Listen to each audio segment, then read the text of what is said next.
First of all, thank everyone for coming. Today, we're going to dedicate the Parsha Shir to the memory of Rabbi Noach Weinberg, Zechrono Tzadik V'Rocha, of righteous and blessed memory. Rabbi Noach was my personal Rebbe. He met me at a time when I was in a whole lot of crisis and confusion, and he helped bring me a lot of clarity and helped me direct me to a path that I never dreamed I would take, which is the path of teaching Torah. So, therefore, that I'm here today is because of him, and that all of you have in some manner gained some learning from me is also definitely because of him. Now, he's had thousands of students like myself who are out there teaching Torah. So if you can exponentially imagine how many people that I've had an opportunity to meet and learn with, and do that, multiply it by 1,000 more, you can only imagine the impact that Rabbi Noach has had on the Jewish world. I once claimed that there were three major game changers who lived in the last half of the 20th century that made major impact on Jewish life in terms of having seen the change that I saw. Having grown up in the 1950s till today, I have seen major changes within our communities in observance, in attitude, in belief, in philosophy, and identity, all for the better. And in seeing that, the three major shepherds that the Jewish people had, the three greatest rabbis, were number one, the Lubavitcher Rebbe, blessed memory. Number two, Rabbi Moshe Feinstein of blessed memory. And number three, Rav Yosef Ber Soloveitchik of blessed memory. Those were the three shepherds that maintained and kept us and helped us survive and thrive through the last half of the 20th century after the war. The three game changers were Rabbi Meir Kahana of blessed memory, Rabbi, you won't believe this one, but I'll tell it to you anyway, Rabbi Shlomo Carlebach, with his music, made a major change in the way we look at ourselves and the way we appreciate Jewish downtime, or how much of his music is part of our experiences and traditions and so forth.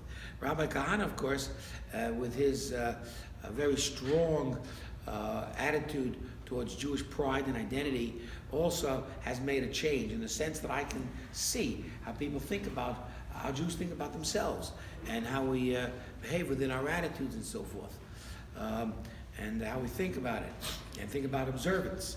And the third game changer was Rabbi Noach Weinberg. Now, Rabbi Noach Weinberg, his full name was Yisrael Noach. And there's a story behind that, which at the end of this year, if there's still time, I will share with you. So if you'll remind me, I won't forget. That was his full name, Rabbi Yisrael Noach ben Rabbi Yitzchak Matisyahu Weinberg. What's interesting is that the minhag in the family custom was that nearly all of them used second names. In other words, Rav Noach's name was Yisrael Noach, but he used Noach. His brother, the famed Rosh Yeshiva in Baltimore, Rav Yaakov Weinberg, his name was Shmuel Yaakov.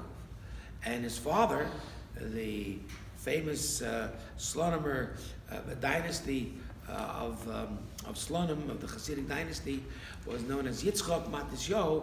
He used the name Matisyahu, Matis.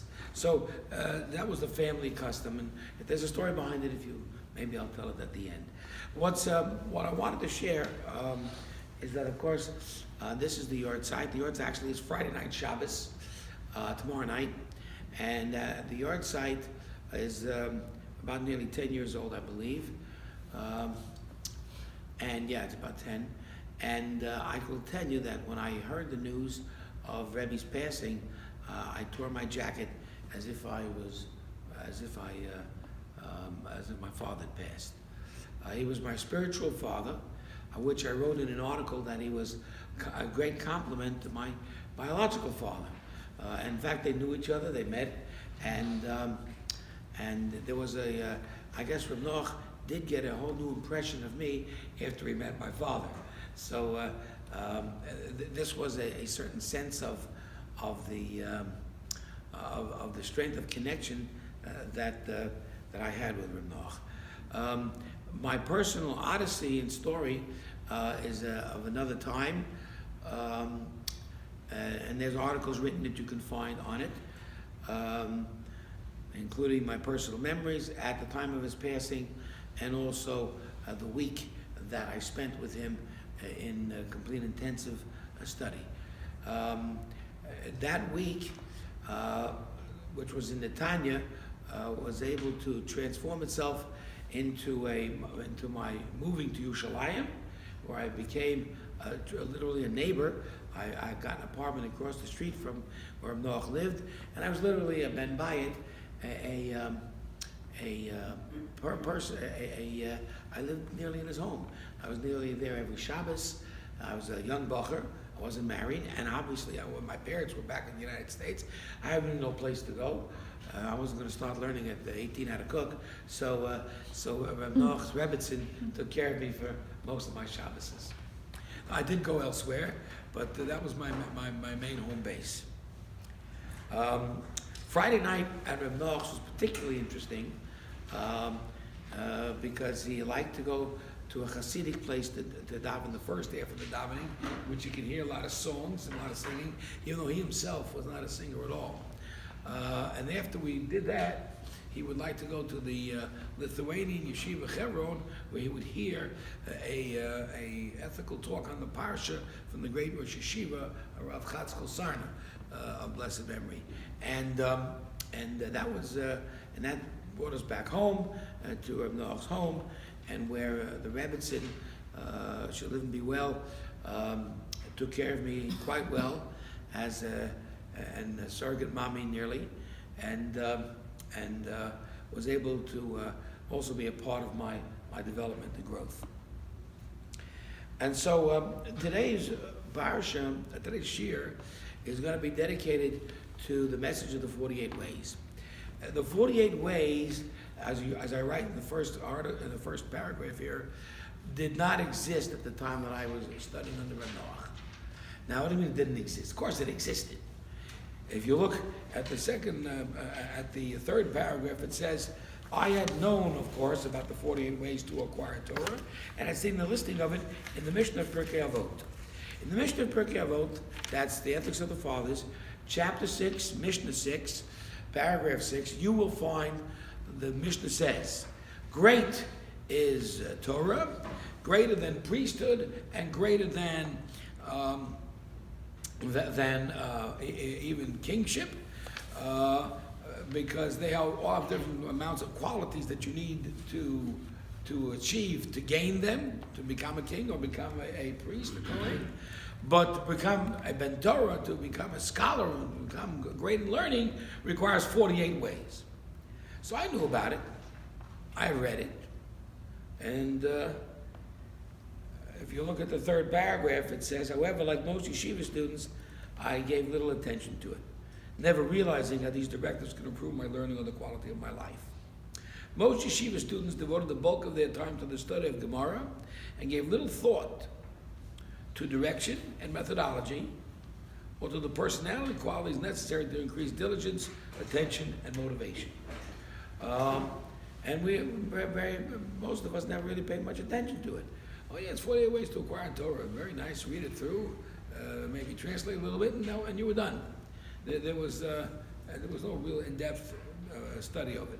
Rabbi Noach became the first one to do so.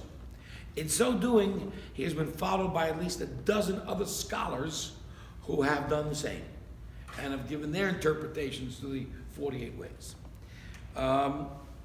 What was interesting about the 48 ways is that that each way, take a look at the bottom paragraph, Rabbi Noach felt that each way individually was so powerful, people could make a whole movement and philosophy out of it. One example is way number 8, that you have to be besimcha, joy, right? This particular quality has been emphasized by Hasidic groups and has become, in some cases, the end of all goal. That's what they're into. The Breslov and the Chabad and wonderful things. I mean, it's a tremendous goal to pursue. Another example is way number 44, Shoel U'Meshiv, question and answer. This particular virtue has been adopted as a lifelong experience in the yeshiva world. If you ever meet a guy in yeshiva who's a scholar of learning, you know what he does? Well, the first thing he does, he comes up to you and asks you a question. And if you ask him a question, he'll answer with another question. And so ensues the whole discussion. Question and answer. What's your question? What's your answer? And back and forth. The constant intercourse of discussion, probing deeper, going deeper, and really involved in scholarship.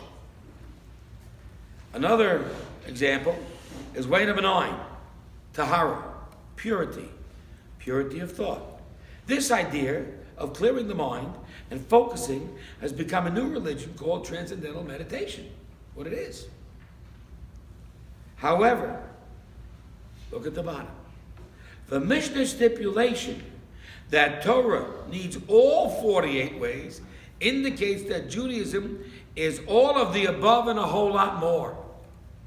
You need 48 ways to understand Torah, and 48 ways to approach, and 48 ways to improve your life. And all 48 are essential. It is a complete view of life in Torah, engaging your potential, your intellect, your social life, your education, your physical, mental health, personality, emotions, and spirituality. Now, I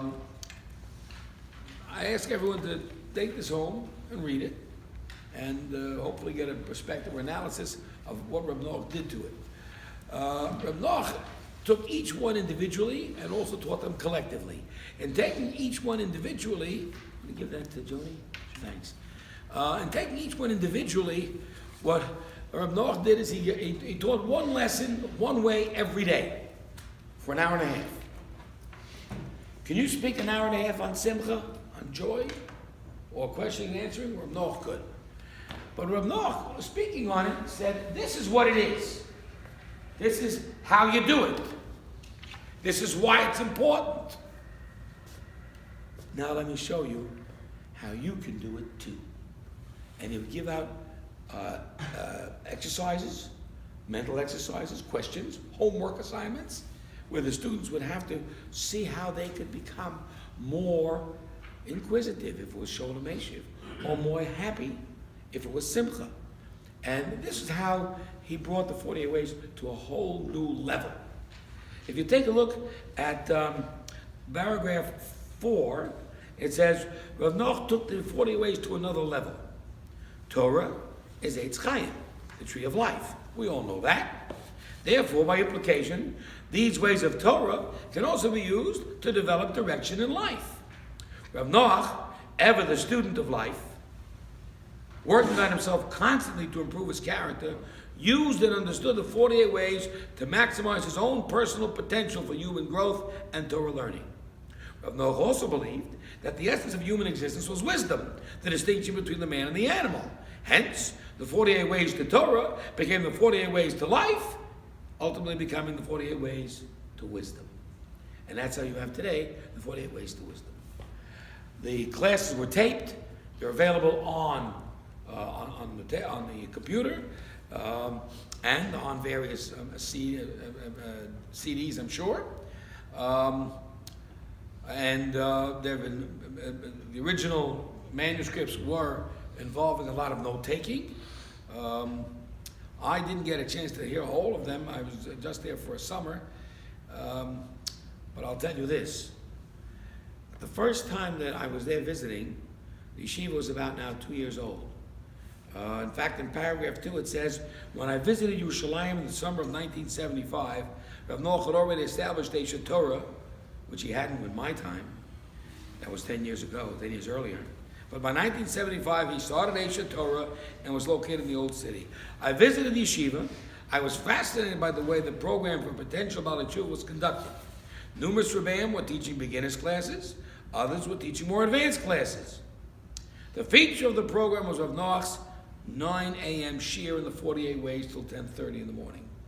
Every new student picked up by Rabbi Schuster at the wall. Rabbi Schuster was the legend of the wall, who would come and meet new students and ask them, particularly if you weren't religious, how would you like to come and learn in the yeshiva? In fact, the cliche we used, or the motto we used at the time was, if you visited Yerushalayim and you haven't visited a yeshiva, you haven't visited Yerushalayim. I mean, if you visited New York and you didn't go to the Empire State Building, you didn't visit New York, right? If you visited LA and you didn't go to Disneyland, right? If you visited Yerushalayim and you never stepped foot in the yeshiva, you never saw Yerushalayim. And so, of course, Rabbi Schuster, in the end of paragraph 2, would intrigue the new people he met at the Western Wall with the idea they would have a chance to meet a great wise man of Jerusalem, a philosopher of life. Well, that intrigued them, because this was the late 60s, early 70s, and everyone was trying to find out how to get the most out of life. And everyone is a student of life, and 1,000 different programs are working out to help you, to help become to get deeper meaning. And of course, Jewish people far away from Judaism would go and look for TM, the Transcendental Meditation, or they'd go to where would they go? They'd go to the Reverend Moon, or cults, or that the crazy man and the Dalai Lama, and then go here and then go there and try to figure out, tell me the meaning of life. How would you like to find a philosopher, a wise man in Jerusalem? Philosopher of life. Well, of course, the guys were really intrigued. So Rabbi Schuster was very successful. Rabbi Schuster himself, a legend in his own times, probably is responsible personally for more than 10,000, maybe more, maybe 15,000 more students that he simply met. And there's a personal testimony. And Mrs. Liebov, Kathy Liebov, tells us that she was picked up by Meir Schuster. Meir Schuster was the Lone Ranger of the Western Wall. That's the way it was back in the 70s. And he was a very good friend of mine. He passed away some years ago. He was a very dear man. His interesting approach, by the way, just to digress for a quick second, was he had absolutely no dynamic whatsoever. This guy was as boring as you could get. How was he going to possibly intrigue people? And the answer was, he came up with a new line. It was, excuse me, sir, could you please tell me the time? Then someone bought him a watch and said, now find out a new line. He really was. And he was very shy. When he came here, his one visit to LA, I asked him to speak. He was scared stiff in front of the beamer. And he's responsible for 10,000 people becoming Jewish or becoming religious. I mean, that's an awesome thing to think about. Anyway, so Meir Schuster would come up with this idea. You want to meet a wise man of Jerusalem, a philosopher of life. Everyone got all excited. It's like meeting some crazy man in San Francisco or something, Some guy was sitting in some sort of yoga position, and with some cuckoo hat on his head, So they come up from the Western Wall to the yeshiva, which was not far from the Western Wall, and in the old city, and they'd meet Rabbi Noach for the first time. He has a very impressive personality, tall man, with a I don't have a picture. The picture's over there. With well, here's a picture of him in any event. There's the new book out called The 48 Ways to Wisdom, which I'm going to talk about in a minute. Anyway, and he of course had this long white beard, which was long. Rabbi Noach had that long white beard when he was 35. 35. And he had this, and he looked, with the black suit, he looked, very intimidating.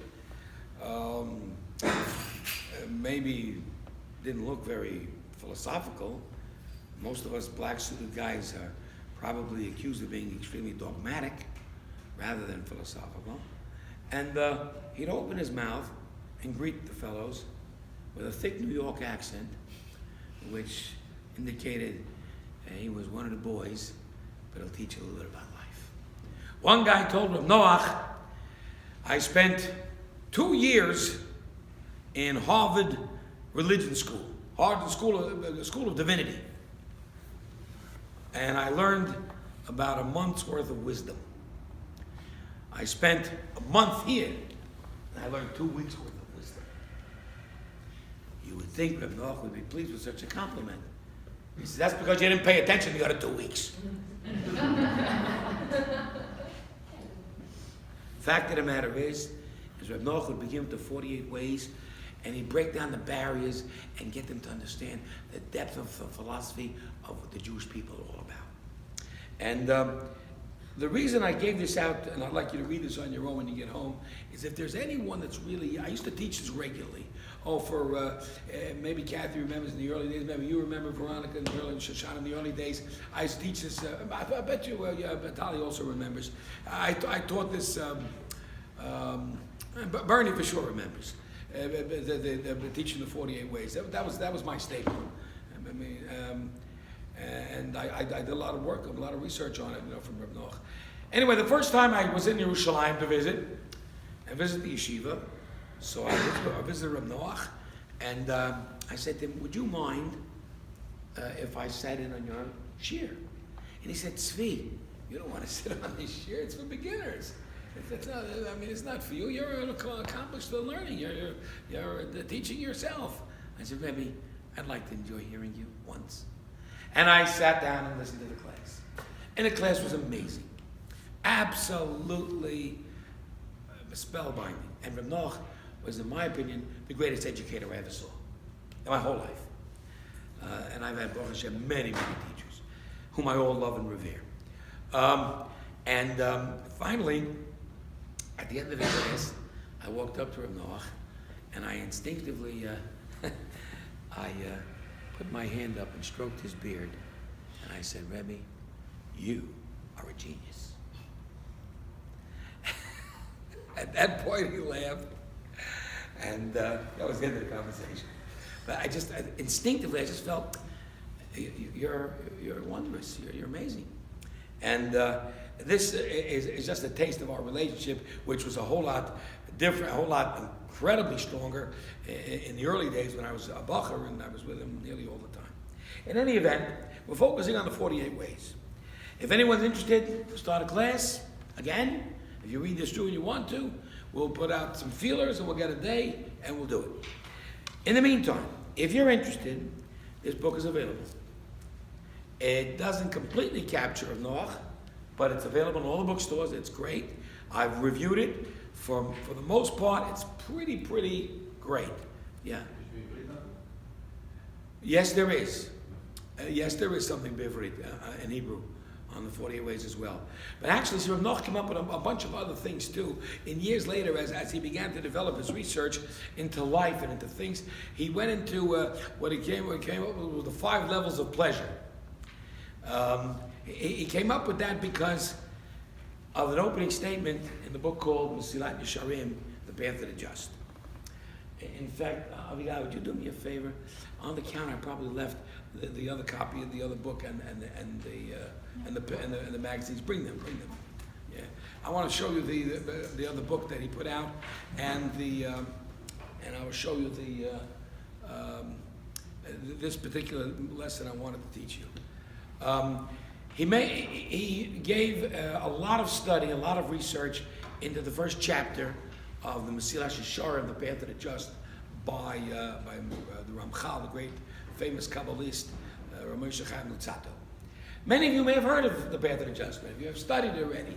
Mesilat Yesharim is a classic. There isn't a yeshiva student in the world that hasn't studied The Path of the Just. Rabbi Noach had a very interesting take on it. Before I get to that, which I will discuss tonight, what's interesting about that, thank you. Okay, that's great. This is the little booklet that I got in Yerushalayim when I was visiting the yeshiva, and you can get it there too. And this is called the first chapter of Mesilat Yesharim. I don't think you can get it here in America, but it's a fascinating thing to study. But you got to first study the original first chapter in the book itself before you get into this. When you open up the first chapter, so the first chapter says as follows. The foundation of all saintliness and the root of all perfect service to Hashem is to see clearly and truthfully what is man's obligation in this world?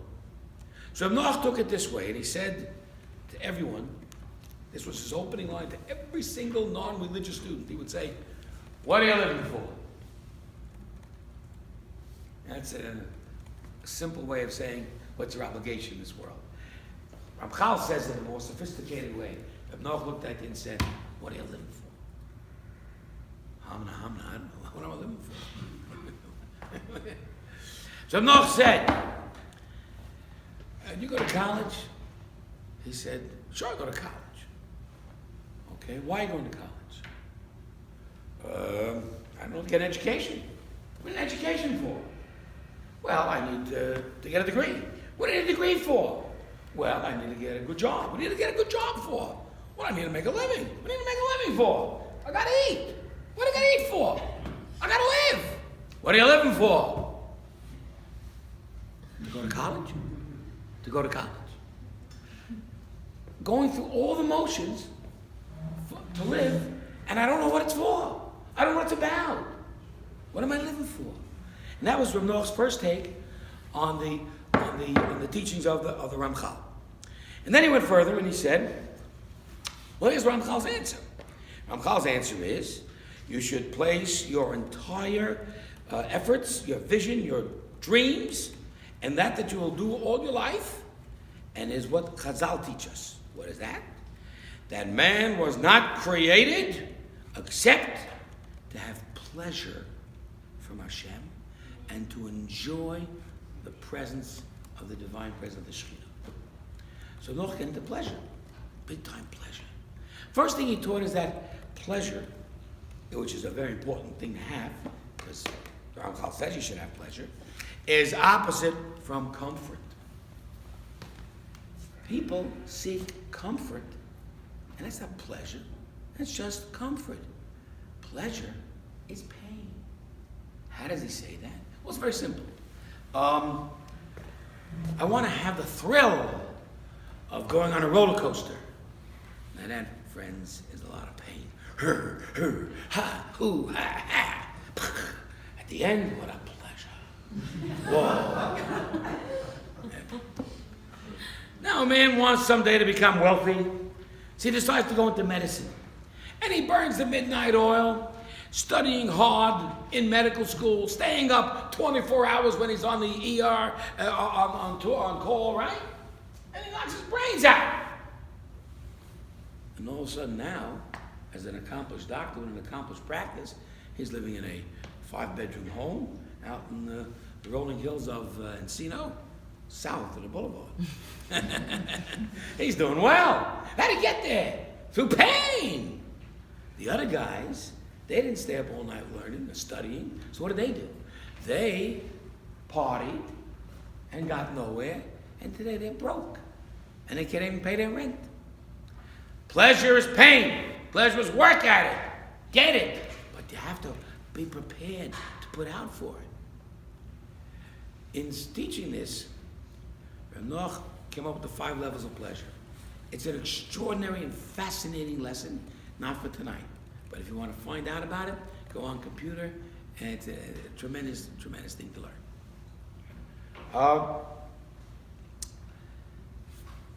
The sense of the first chapter, Rabbi Noach subdivided man into 3 categories.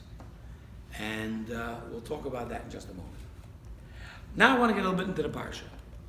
The Parsha is Beshalach. Vayi Beshalach Paro Sahom. Paro sends out the nation. And the people are finally leaving Mitzrayim. That means to say that they had celebrated Pesach in Mitzrayim, and that was a great celebration of freedom. And the people really were very, very were emancipated from the slavery, even before they left Egypt. But the next step is to leave Egypt. But it doesn't say they left Egypt. What does it say? It says Paro sent them out of Egypt. Why does the Torah say that Paro sent them out? Why does it simply say that they left? So I wanted to say a pshat, as follows. From here you learn that the departure of the Jewish people from Egypt was not an escape. As my father, blessed memory, used to say, we go out in broad daylight. We don't escape in the middle of the night because we're legitimate in our freedom, in our search for freedom, in our pursuit of freedom. We walk out strong, tall, and proud. And we do not walk out with Paro's reluctance. He doesn't reluctantly let us go. He sends us out. He sends us out. Why is that significant? Because up until now, the whole process has been a battle on a personal level between Hashem and Paro. Hashem says, Paro, let the people go. And Paro doesn't listen. And it is Hashem's avowed intention to get Paro to know who he is and to submit himself to the rule of the Almighty. And Paro says at the beginning, who's God anyway? That I should listen to him. He tells Moshe. And finally he figures out who God is after 3, 4, 5, 6 plagues or whatever.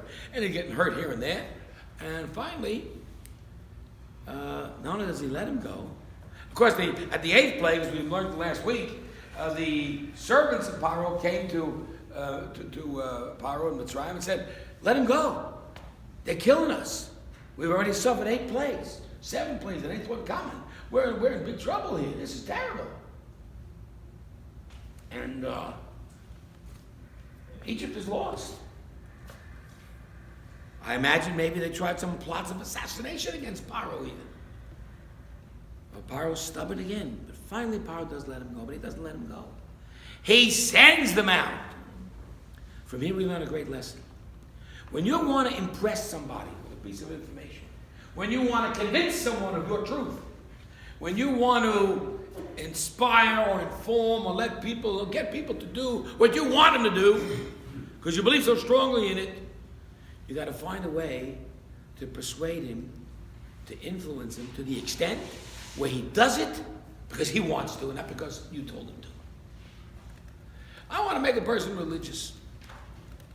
So I teach him and I share with him and I help him and I guide him. And maybe sometimes I'm a little too forceful and maybe I pull back. Whatever I do. The ultimate goal is what? To get him to do what I'm asking him to do, but not to do it because I told him. That doesn't mean anything. Parents teach their children, do this, do that.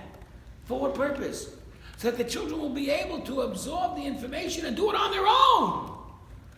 When Paro sends the Jews out of Mitzrayim on his own, of his own volition, what is Paro saying?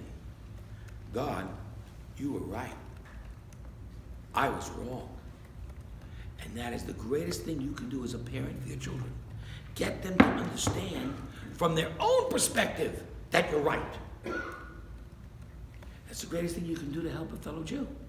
Get them to understand on their own that it's a fact that Judaism and observant Judaism is the way of life. Rabbi Noach, of blessed memory, was always looking for methods of communication, always looking for ways to inspire people. What's another way, another path, another pattern of how to be able to influence people? Because that was his life. Now, to be perfectly honest, Rabbi Noach, after he got married, he didn't go back to study as many married students do in the Kollel, but he went out to work. He went out to work for 3-4 years as an insurance salesman. As an insurance salesman, where he honed his skills of salesmanship. He was the best salesman I ever saw. He could sell you the Brooklyn Bridge and a used car on top of it, and you believe it. But Rabbi Noach said that's not good enough. I need the people to understand it from their own perspectives. I got to get into their kishkis, into their heart, into their guts to be able to understand this truth. And Rabbi Noach was ever a student of life, ever a student of his chosen profession. His chosen profession was sales. I'm selling Judaism. And of course, as we all know today, extraordinary success. The father of the modern Baal Tshuva movement. The father of thousands of people who have become Jews, tens of thousands, hundreds of thousands of Jews who have become religious with a non-religious background and non-religious parents, if not directly from him, from other teachers who were either taught by him or by other teachers who watched him and began to adopt those methods even after never meeting him. So this is the first message of the Parsha. Now, agreed that what was Hashem's method of convincing Paro? Well, he used a little, what we call today, corporal punishment. That wouldn't necessarily go in today's educational system. But, okay, so he beat Paro over the head. But you got to beat somebody over the head in a way in which it's not that he submits to you, but that he understands the truth. You see, at the end, in the middle of the parsha, Paro in this parsha all of a sudden has remorse that he let the Jews go. So what does he do? He runs after them, and of course, the Almighty makes this great miracle. The sea splits. What's the miracle here? The miracle is not that the sea split. I mean, that's a miracle too. But the miracle is that the sea split and allowed dry land for the Jews to go through the dry land. And for the moment that the last Jew went up on the other side and the Egyptians all were in the middle, that's when the waters converged. Not one Jew was harmed, not one Egyptian survived. But the word "not one" isn't said exactly that way in the Torah. Torah says, and not until one, is the way the Torah expresses it. Which teaches us that one person did survive. Paro survived. To go back and tell his countrymen of the truth. To go back and be the ambassador for the truth that he had denied up until now. And to show that he himself believed in it. But how do you know that you really believe in something? So I came up with a theory. It was called CCC. I ran it by Rabbi Noach. The CCC was the commitment, I forgot it right now. The criteria, CCC. The criteria for commitment is communication. The proof that you're committed to something is if you're willing to say it over. Is if you're willing to share it with somebody else. So if you hear a piece of wisdom and you share it with nobody else, you don't teach it to anybody, you really aren't committed to it. Even if it is a life changer, but it's got to be a life changer to the point where you become an ambassador for and a proponent of that piece of wisdom, that piece of information. And if let's say the piece of wisdom is the existence of God, so then you have to be able to become an ambassador for that. You have to be able to share with the people what you really believe in. And that's the proof of whether or not you do. We say, Shema Yisrael, Hashem Elokeinu, Hashem Echad. What does that mean? Hear, O Israel, the Lord is our God, the Lord is one. The concept of understanding the one God is I want everyone to hear it. Not just me, but all of Israel. Shema Yisrael. And the word Shema, Rabbi Noach said, doesn't mean to hear only. It means to understand. In Yiddish, the word hear means to heron. But to daheron, add that da to it, and it becomes to understand what you hear. That's Rabbi Noach's teaching. That the idea is you got to understand that. And once you understand it, you can share it with somebody else. And if you don't, and if you're limited in your understanding, then you haven't got it yet.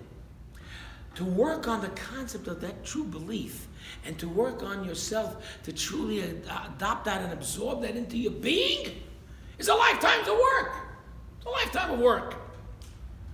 But that's the goal, which you can never, ever be sure you've got until you've shared it with someone. And if you haven't got any students to share it with, share it with your kids. Tell your kids what matters in life. Share with your kids that idea. And that's truly the reflection of whether or not you really believe, or whether or not it really is true to you. So this message was a message that Paro brought back to Mitzrayim, and that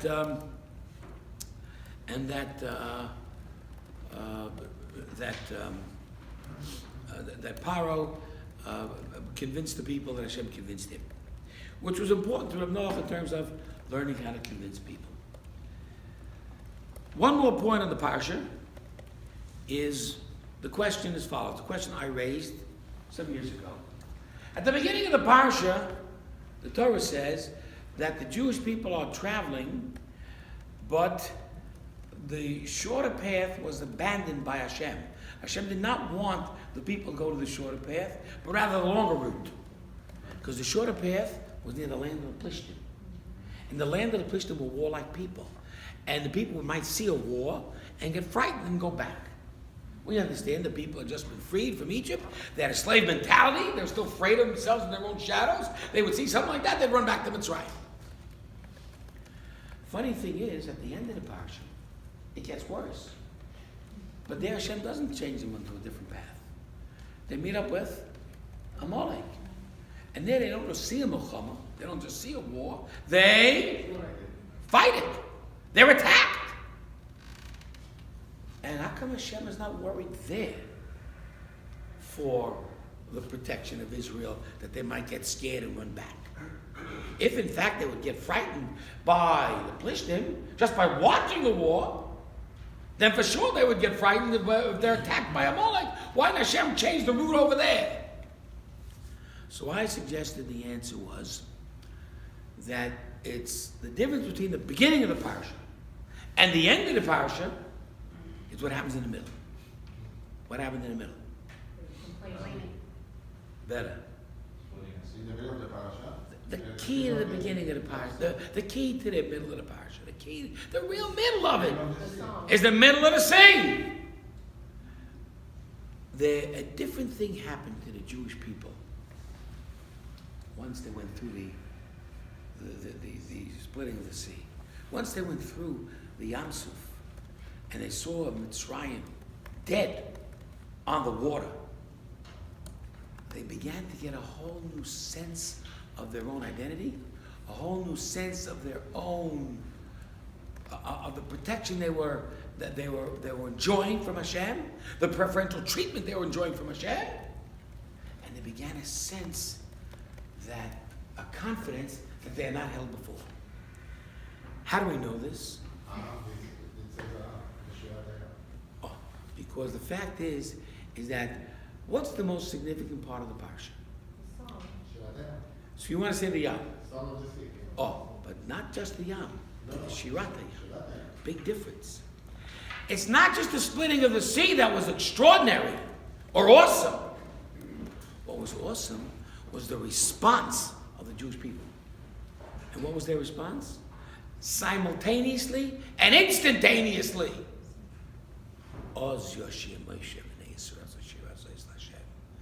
Now and then, at that moment of wonderment, they began to sing a song to Hashem. In other words, they instantaneously and simultaneously, everyone together realized, 5 million people realized they had just seen the hand of the Almighty. And they had just experienced the protective hand of the Almighty. At that moment, there is this sense of appreciation, there's this sense of wonderment, there's this sense of what an amazing sense of being alive means, where it all comes from. Oz Yoshi emotion sing a song to Hashem. So the response of the Klal Yisrael is, of course, a magnificent prayer, a magnificent sense of understanding, but it's in the form of shira, in the form of song. So let's explain what song means. Normal human communication is speaking. I'm speaking to you. You understand me. You'll speak back to me. I'll understand you. That's normative communication.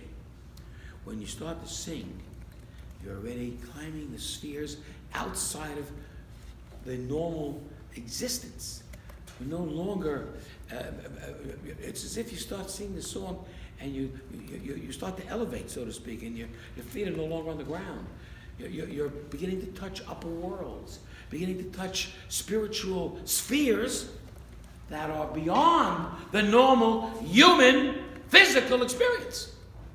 You're beginning to touch really close to Hashem. When a person sings a song, his voice elevates his spirit, and his voice takes his whole being to a loftier and higher level. Now we can experience that. We come to shul, we start to daven, and at a certain juncture, a certain point in the shul, there's a song sung, and we all start to sing it. And that singing of the song, somehow or another, takes the words into a new dimension. The singing of something is a whole new expression. It's not a human expression anymore. It's almost an angelic one. Well, the people felt like angels. The people had experience like angels.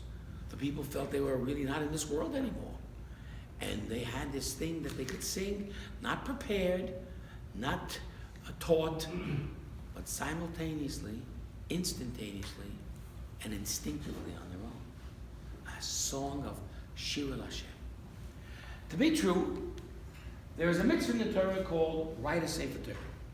As a mitzvah, it's one of the 613. In fact, it's number 613 at the very end of the Torah. It says everyone should write a Torah. Commission someone to write a Torah if you don't know how to do it. Write a letter in the Torah, pay for it, own it, buy books. If you can buy a Torah, do that. Everyone should have that sense of participating in the writing of a Sefer Torah. It says in the Torah, "V'ato kisvu lachem." Now it's the mitzvah to write for yourselves Shir Hazos, this song. The Torah calls the Torah itself a song. The whole sense of Torah is a song. You'll argue, and rightfully so, that it really means the document which contains the song.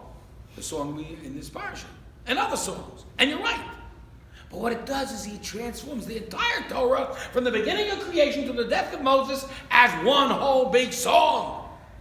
Because every ounce of learning you do connects you to Hashem and allows you to access a wisdom that is not for mortal human beings, for mere simple human beings. For a Jew to learn Torah is an entirely different life experience than any other person learning any other wisdom or discipline ever. That's what Torah learning is. Torah learning is an experience in again, elevation, in transcendation, transcending, and really getting out of body almost. Sitting and learning a simple piece of Gemara, a little piece of Mishnah, a couple of passages in the Chumash, in the Torah, reading the prophets, a little halacha here or there. Every one of these things inspires and transforms your whole being. That was exactly what the 48 ways. The 48 ways is to transform your entire being. Learn Torah, make it a full human experience. Not just use your head, use your heart, use your legs, use your sense of smell, use your entire being to appreciate Torah. On Motzei Shabbos, when you smell the sweet spices, using your entire being. That's part of experiencing Torah, experiencing the sweetness of Shabbos. The whole idea is that it should be a full body experience, and then it becomes really an outer body experience. It's a song, and the Jews accessed it. And the moment the Jews did that, they became different people. The moment they experienced and watched the drowning of the Egyptians in their own safety, and they responded properly. That's the key. How they responded. With the song, they transformed. It wasn't the splitting of the sea that transformed the Jews. It was their response that did it. They transformed themselves by internalizing the experience of the Red Sea. Now, many people can see phenomena and not be bothered by it. Or there's a volcano over there. Or there's this over there. Or God forbid there's an earthquake over there. Or there's fires over there. And people, okay, sad. Oh, that's exciting or phenomenal. But no one really gets moved by it. We talked about that when Moshe Rabbeinu went to the burning bush and he saw a bush that didn't burn down. And it was full with fire. Well, everybody else saw it too, besides Moshe Rabbeinu. But people were busy. You know, I got a flock to take care of. I got a family at home. I got a final tomorrow. I got to date my girlfriend the next day. I'm a busy guy. I got time to think about God or about the issues of a bush burning and not burning down. Who's got time for that? I got no time for that. Moshe Rabbeinu said, I have to understand this truth. I have to understand it, not just watch it, but respond to it and see how it affects me. Well, how did it affect him? Changed his whole life. Gave him a new commission to go to Mitzrayim and take the Jews out. He spent the next 40 years of his life shepherding the people until his death. His whole life changed. Now, his life was quite simple. I mean, he has a nice wife, 2 kids, and on top of that, he's got a great job. He works for his father-in-law. You can't beat that. Right? You can't beat it. Probably had a few days at the beach here and there. He had a couple of days at the golf course. I mean, yeah, right, well, right. I mean, he had plenty of opportunity. Changed his whole life and changed the destiny of the Jewish people and the destiny and history of the world because he internalizes the message and he sees God through that bush. The Jewish people did the same. That's why they're no longer afraid of Amalek, because they're no longer frightened. They're no longer the people who saw 10 plagues but had yet to internalize it. Now they're the people who've done what? Who have experienced the splitting of the sea and their salvation, and now they internalize it and sense it and experience it, and now they sing a song to Hashem. They're different people. Anybody who's ever sensed a connection to God in any way in his life, and then comes to the shul and begins to daven and join in the prayer and sings a song or feels the sense of excitement, is because he's internalized what he's thinking about. You just can't leave it here. It's got to be throughout the entire being, from your whole body, from head to toe. And that's really what changed the people.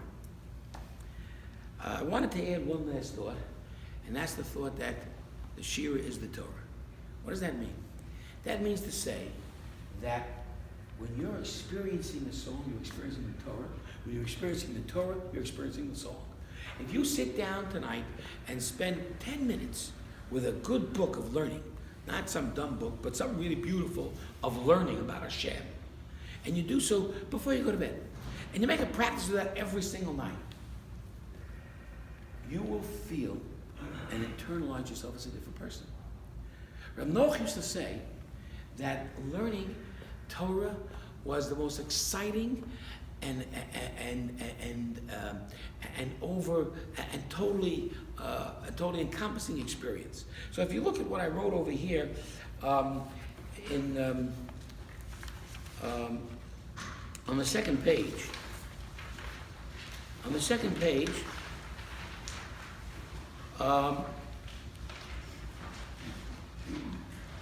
for the Ben Torah, 40 ways is a prerequisite to achieve your greatest growth in learning. For the rest of us, it will give us clarity in thinking, refine our character, be open to growth, energize our efforts. The foundation of it all is course number 1, which says the first way to learn Torah is the Talmud, which means to learn. So of course the question is, duh. How else are you supposed to learn Torah? Of course way number 1 is to learn. Thank you for the obvious. Says Rabbi Noach, not so. While this idea might seem obvious when it comes to Torah, the Mishnah has a deeper message according to Rabbi Noach. The concept is constant learning. That's what it means. That you're always thinking. Since the essence of human existence, as we said earlier, is wisdom, wasting time in daydreaming is akin to not thinking and not breathing.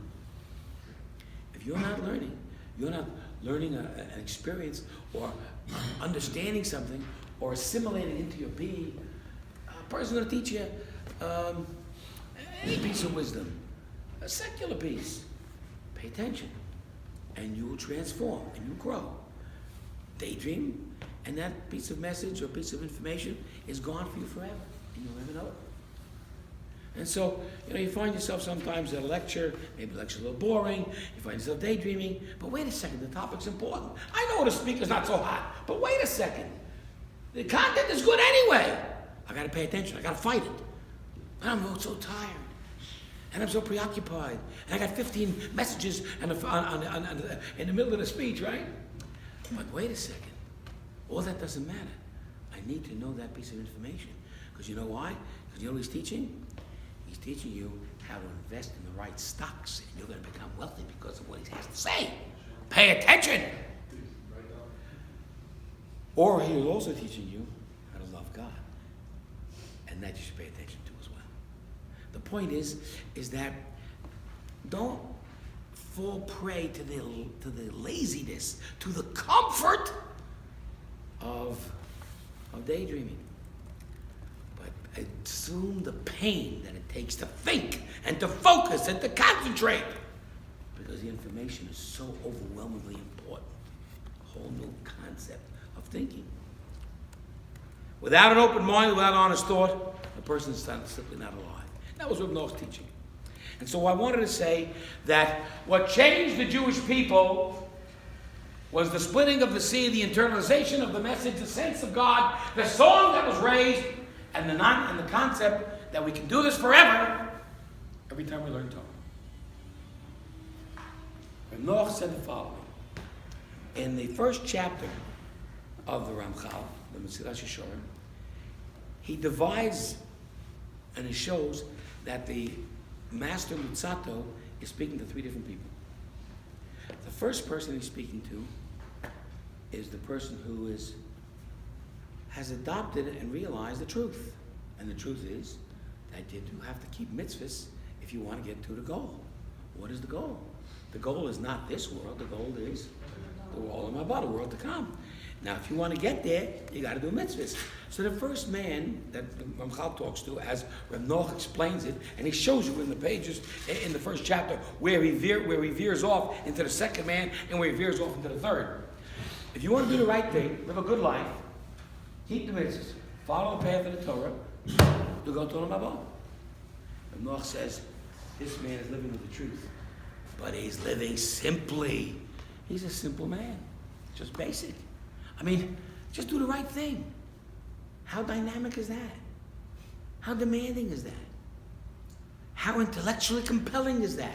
Not at all. So all you got to do is do the right thing. I mean, listen, I want to teach you how to change a flat tire. So, listen to me. I'll teach you how to do it. You don't want to listen to me. You want to do it wrong and let the tire fall flat again on your face. It's a day. Go right ahead. It's not my problem. You want to live life properly? You want to do the mitzvahs? Then do them. That doesn't take a whole lot of wisdom. It takes some sort of discovery to know the truth. We talked about that in terms of Moshe discovering God at the burning bush, and in terms of the Jews discovering God at the Red Sea. But you got to do more than just discover God. You got to discover what God wants from you. You got to also discover the wisdom behind it all. That's the song. That's the Torah. That's the transcendental experience. That's the out-of-body experience. To connect with God, to see its truth. And that can only come from learning Torah. It can never come from doing the mitzvahs. It can't. You can do all the mitzvahs you want. You can daven. You can eat kosher. Keep Shabbos. Do this, do that. Everything in the world. And you live in the right way, and you're going to go to Olam Haba, to the world to come. But you can never experience the depth of the wisdom and the real sense of who God is unless you're learning Torah, unless you're involved in a song. And there are people that live life as number one. They do the right thing, and they should be applauded. Better than doing the wrong thing. But at the same time, they're not tasting. Tasting.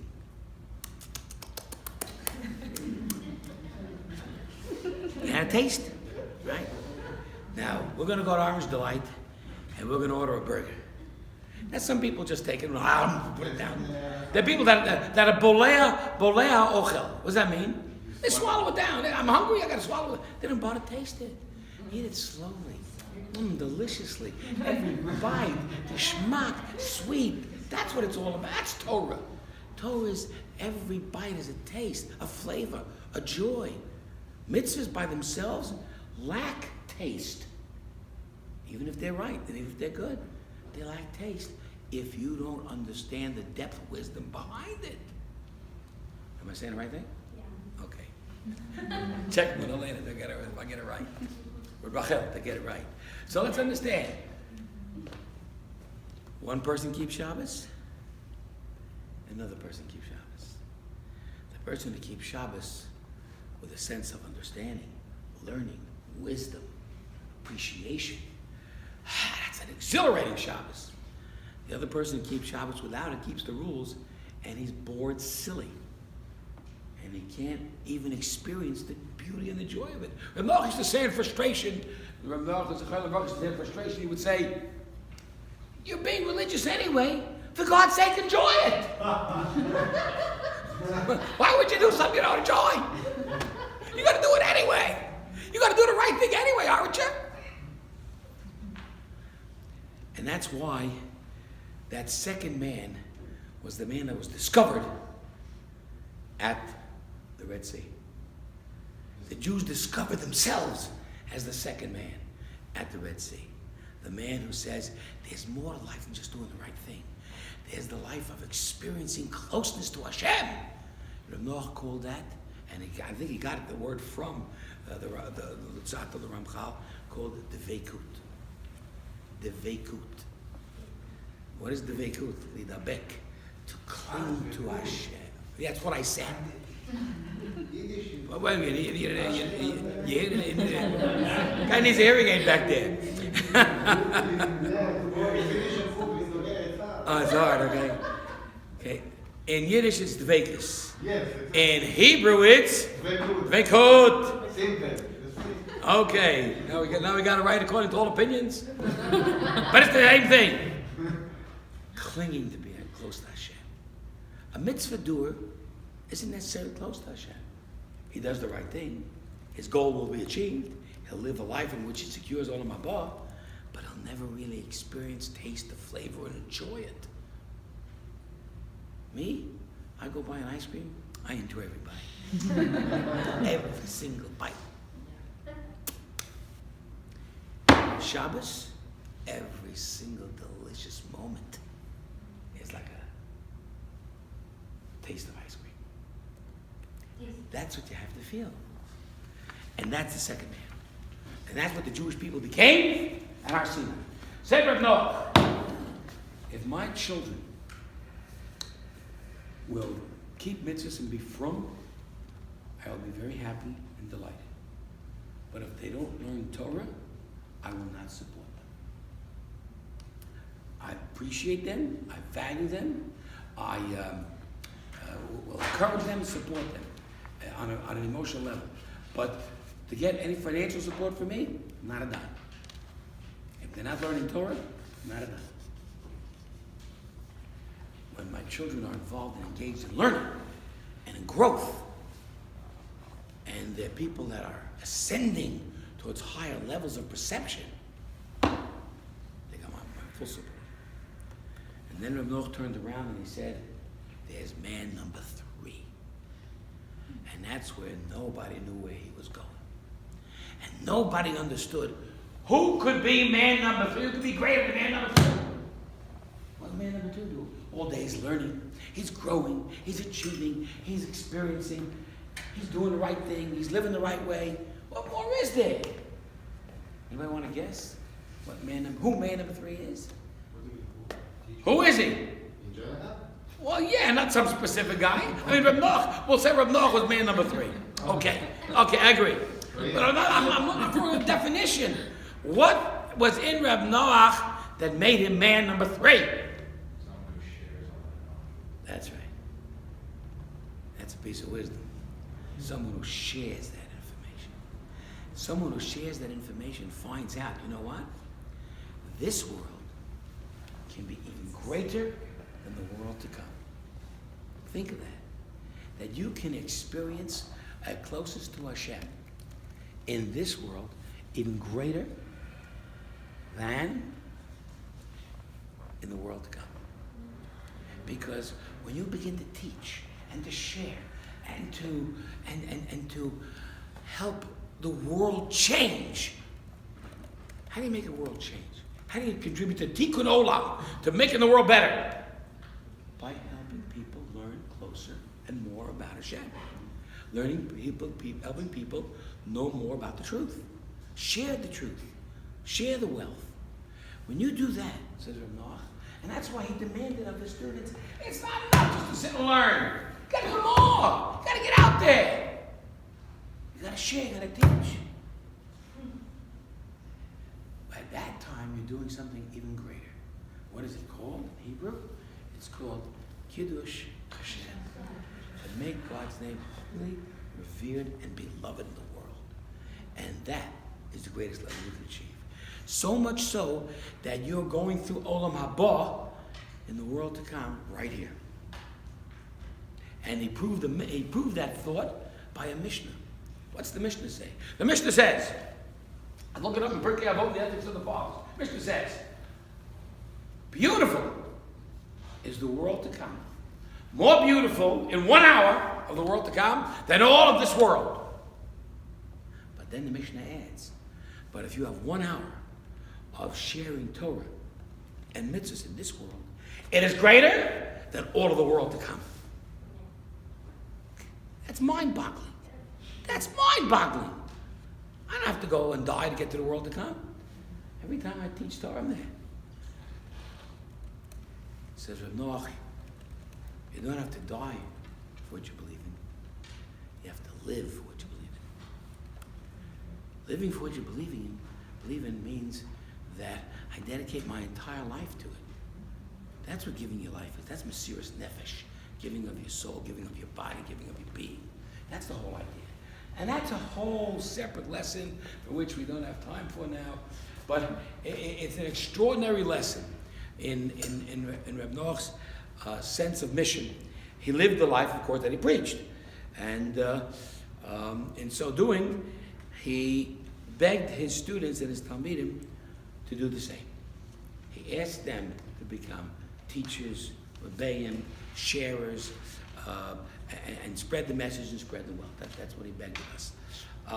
Many took that to truth, and I think there's about 12 centers of the Asia Torah that he started that are all over America. 12 of his, maybe 2 or 3 rabbis in each center, maybe about 35 rabbis that are out there doing the job. And there's many more that got other jobs doing elsewhere as well.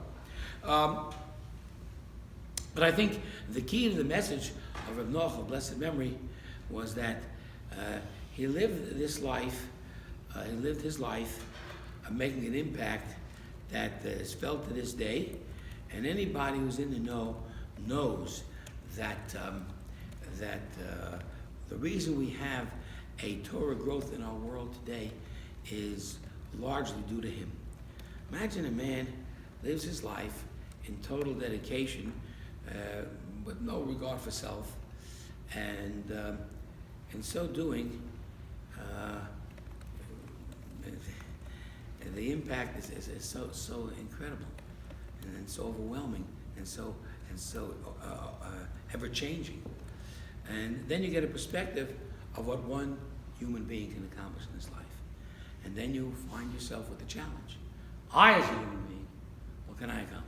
Well, the first thing you got to accomplish is get the truth right, get it straight, do the right thing, follow the mitzvahs. That's the first thing you got to get straight. Once you get that straight, then try to enjoy it, experience it, taste it by constant learning of Torah. And if you can go beyond that, share it with whomever you can. And in so sharing, you will find that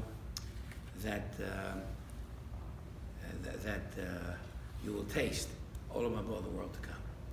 So this was Rabbi Noach's teachings. Again, as I say, you can find this book in any of the stores, probably here in the Valley, in the House of David, whatever. You'll love it. It's a great book. You will also please take a chance to read this through. And if this gives, but read it slowly. Don't read this fast. Read this slow. And read, in fact, here, read this slow too. And make sure you go to bed tonight with 10 minutes of learning before you go to bed. Good Shabbos, Shabbat Shalom.